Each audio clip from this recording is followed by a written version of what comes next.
téléspectatrices et téléspectateurs, je vous salue dans le précieux, dans le glorieux nom de notre Seigneur Jésus-Christ. C'est une joie pour moi encore de me retrouver avec vous pour partager dans le cadre de cette émission de Zéro à Héros. Alors, nous sommes dans le thème Né pour être héros. Je vous expliquais dans les émissions passées, nous allons revenir un peu dessus, sur même notre raison d'être, pourquoi nous sommes nés, pourquoi nous existons, pourquoi l'être humain est-il là.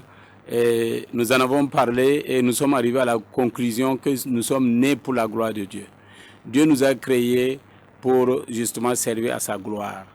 Et pour servir à sa gloire dans un monde dominé par Satan et tous ses instruments, qui est ennemi de Dieu, qui s'oppose justement à la gloire de Dieu, alors il va falloir vaincre un certain nombre de situations.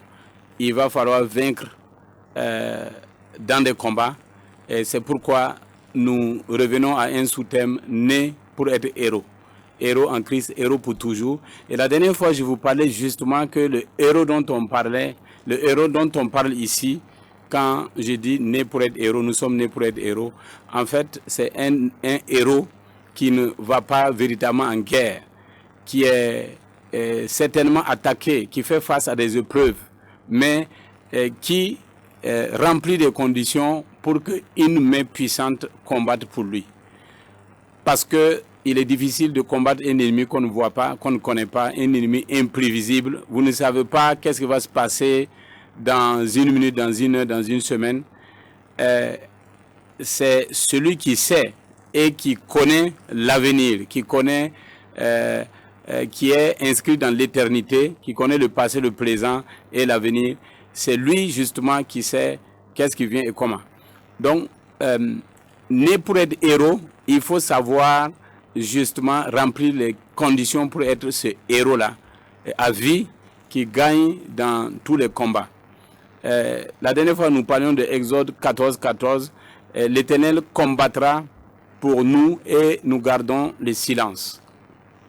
Vous voyez, c'est ce type d'héros-là. Je rappelle pour ceux qui n'ont pas suivi l'émission, mais c'est vraiment ce type d'héros-là. Je vais vous partager avec vous comment être un héros comme ça et gagner dans la vie et brader les épreuves et sortir toujours victorieux dans tous les combats de la vie.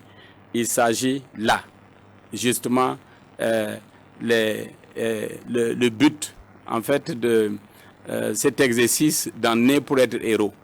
Alors, je disais qu'il y avait des conditions. Il y a deux conditions dans l'ensemble, deux conditions clés, mais deux conditions, en fait, qui sont liées, l'une après l'autre. La dernière fois, je vous ai parlé d'une des conditions. Aujourd'hui, nous allons répéter. La première condition, c'est simplement la condition royale pour le temps de grâce. La condition royale pour le temps de grâce, ou simplement la condition royale de grâce. C'est la condition à laquelle nous arrivons dans cette grâce-là. Vous savez, quand vous êtes là et on combat pour vous, on défend votre cause, et on pourvoit à tous vos besoins, on dispose tout pour vous de façon déméritée, c'est-à-dire vous ne méritez pas, vous n'avez pas fait exceptionnellement quelque chose pour mériter ça, c'est ça que nous appelons grâce. Et le héros en Christ dont nous parlons, c'est un héros par grâce, par simple grâce. Et c'est possible. C'est ce que nous voulons partager avec vous. Et la condition royale de la grâce. C'est quoi la condition royale de la grâce? La condition royale de la grâce a juste deux petits aspects, mais tous basés sur notre cœur. Sachant que notre cœur est bien sûr le centre et la source des pensées, des paroles et tous les actes que nous posons. Tout ce que nous faisons vient évidemment de nos cœurs. Alors donc la victoire se gagne dans le cœur. Le combat se mène à l'intérieur, dans le cœur. Si nous gagnons ce combat-là, alors nous allons gagner tout combat à l'extérieur. J'en avais parlé la dernière fois, mais aujourd'hui c'est les conditions. Donc le premier élément de la condition royale de la grâce, c'est simplement se garder du mal. C'est garder du mal, renoncer au mal et ne jamais faire du mal, ne pas penser à faire du mal, c'est simplement ne rien faire de mal. Et le deuxième aspect de justement cette condition de grâce, c'est disposer tout son cœur à faire du bien. Quand je parle de faire du bien, c'est faire la volonté de Dieu. Parce que Dieu a dit devant nous, il a mis le bien et le mal, choisissons. Il a dit ça à Caïn dans Genèse 4, verset 7. Il a dit ça aussi dans Deutéronome 30, verset 12, verset 19. Il y a devant nous le bien et le mal, la bénédiction et la malédiction, et aussi la vie et la mort. Il dit, choisis la vie afin que tu vives. Notre choix, il dit, choisis la vie afin que tu vives. Notre choix à chaque instant est important dans la vie. Notre choix. En fait, tout ce qui nous arrive dépend de ce que nous avons décidé hier. Nous sommes simplement le résultat des actes que nous avons posés hier. Nous sommes la conséquence, nous sommes un résultat en fait d'un processus qui est l'ensemble des actes que nous avons posés hier.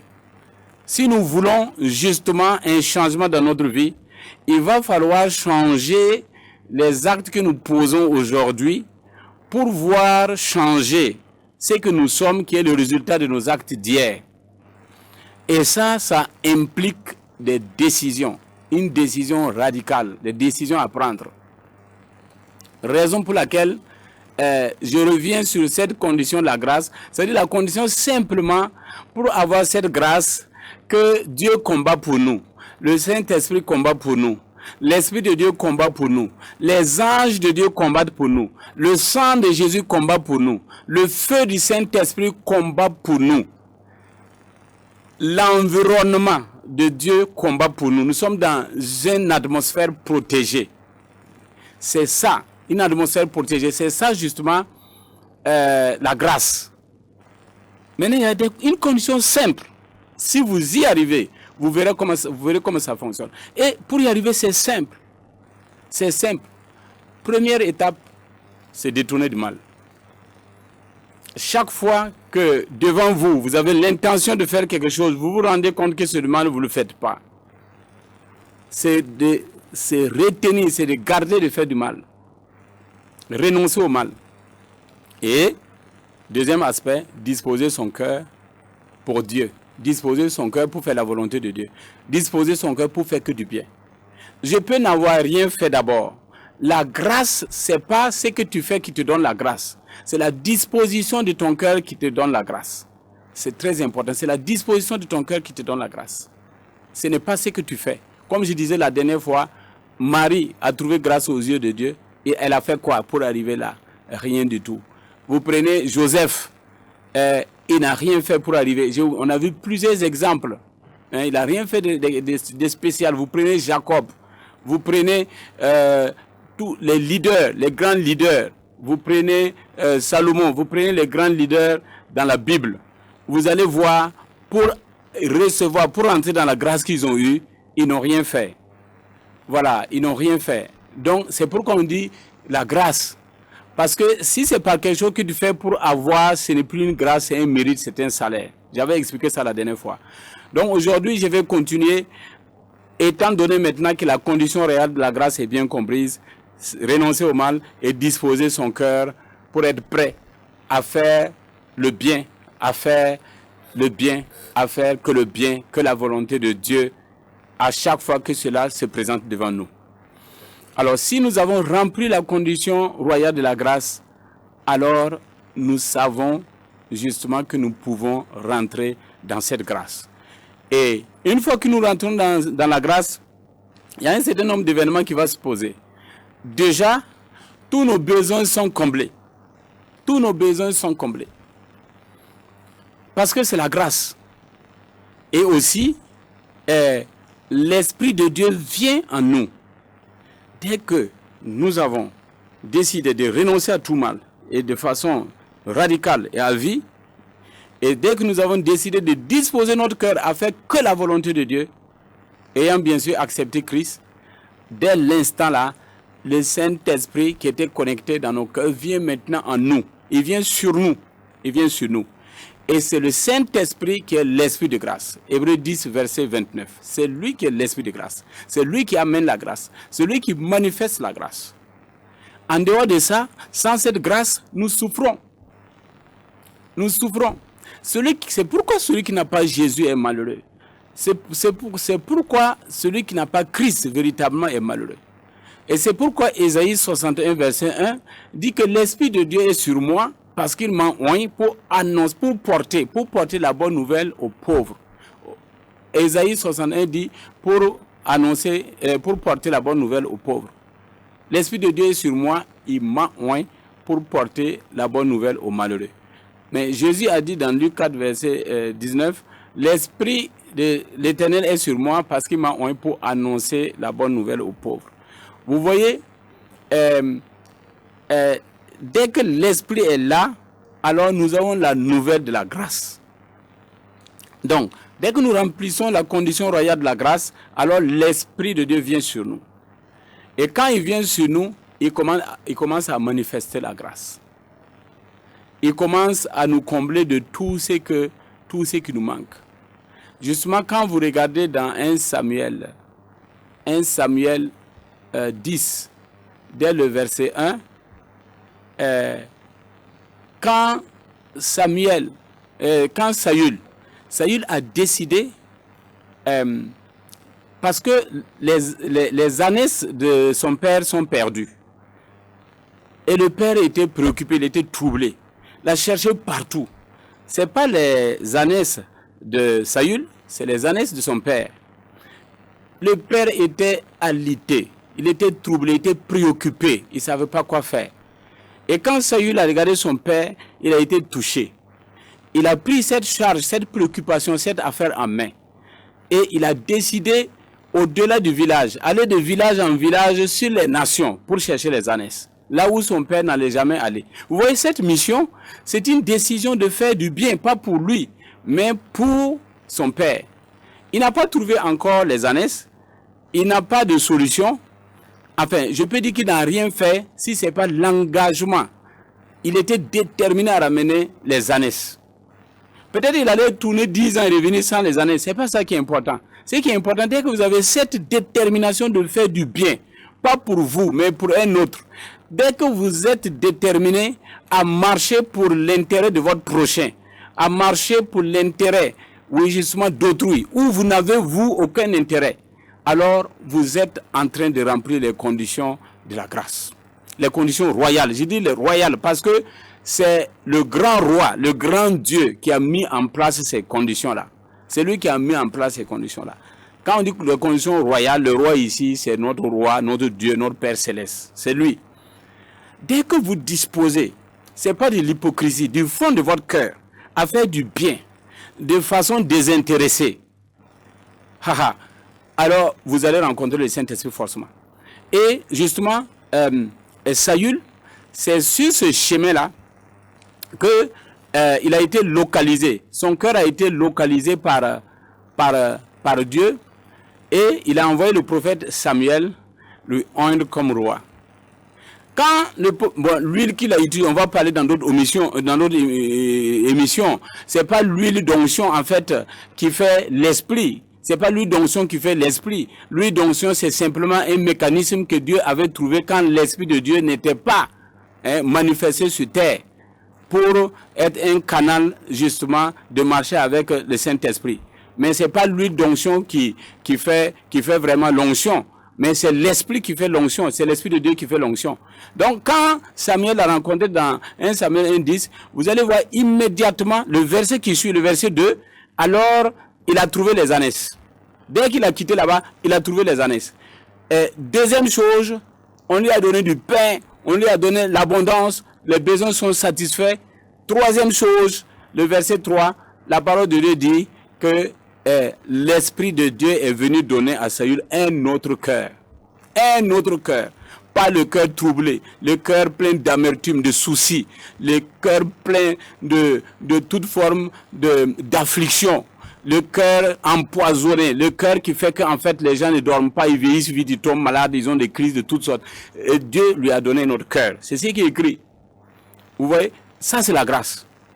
Qu'est-ce qui a permis à Saül d'avoir ça? Il a disposé son cœur simplement à faire du bien, désintéressé, à faire la volonté de Dieu, à gérer les affaires de son Père. Voilà les conditions royales de la grâce. Donc, vous voyez, c'est vous donner un exemple. Mais vous prenez de Genèse à Apocalypse. Si vous faites attention à la condition royale de la grâce, vous allez voir effectivement que c'est par ce processus que tous ceux qui ont eu la grâce de Dieu, ont vu la grâce de Dieu, justement, sont arrivés là. Toi aussi. Il suffit simplement de me suivre et de mettre ça en pratique et tu verras. Je vais simplement te dire en résumé que dès que tu remplis les conditions royales de la grâce, alors, d'abord, ce que tu cherchais depuis longtemps, cela t'est donné. Et en plus, tes besoins actuels, même tes besoins cachés, sont là, en abondance, sont là. Et c'est la raison pour laquelle, justement, tu dois comprendre ça, que il faut remplir la condition de la grâce. Comme ça, ce que tu cherchais et que tu n'arrives pas à avoir, tu le reçois. Et tes autres besoins, tu le reçois et tu rentres dans l'abondance. C'est ça la grâce. Alors, je vais juste prendre 2 cas rapidement pour que tu puisses voir dans ces 2 cas. Il s'agit des disciples de Jésus. Ils étaient dans un bateau et il y avait justement la tempête qui venait. Et Jésus était quand même dans le bateau. Mais ils étaient simplement en train de se battre pour arrêter la tempête, mais ils n'y arrivaient pas. Ils allaient tous se noyer quand ils sont allés réveiller Jésus. Maître, tu ne vois pas que nous sommes en train de périr? Alors quand Jésus s'est levé, il a menacé la tempête et la tempête s'est arrêtée. Vous avez vu, c'est juste pour vous expliquer quoi. Vous connaissez le passage, vous avez déjà entendu, mais ce que je veux que vous recevez ici, c'est que les disciples ont tenté de se battre sans Jésus, ont tenté par leur effort de combattre. Il y en a qui combattent de leur force, de leur intelligence, de leur diplôme, de leur argent, de leurs moyens. Les épreuves, ils se battent utilisant leurs moyens, pensant qu'ils vont y arriver. Mon ami, tu es dans une guerre asymétrique parce que l'ennemi qui est devant toi, tu ne le connais pas et tu ne le vois pas. Et dans cette guerre, il faut comprendre que l'échec est justement fatal, c'est inévitable, c'est imparable parce que tu ne connais pas l'ennemi, tu ne le vois pas. Et justement, comment 12 personnes peuvent combattre contre une tempête? La tempête commence où, finit où? Où se trouve sa racine? Où se trouve sa tête, sa queue? Comment tu terrasses? Où sont ses pieds? C'est la même chose dans la vie. Quand les gens travaillent justement à lutter contre justement les événements de leur propre force. C'est pour cela que nous souffrons. Parce que quand on dit tempête, quand on dit le vent qui fouettait ces disciples-là, il y a les vents de maladie, il y a les vents de pauvreté, il y a les vents de dette, il y a des vents de toutes sortes de souffrances. Il y a des vents de chômage. Il y a toutes sortes de vents qui sont des afflictions qui frappent les gens. Mais comment tu combats contre ton épreuve?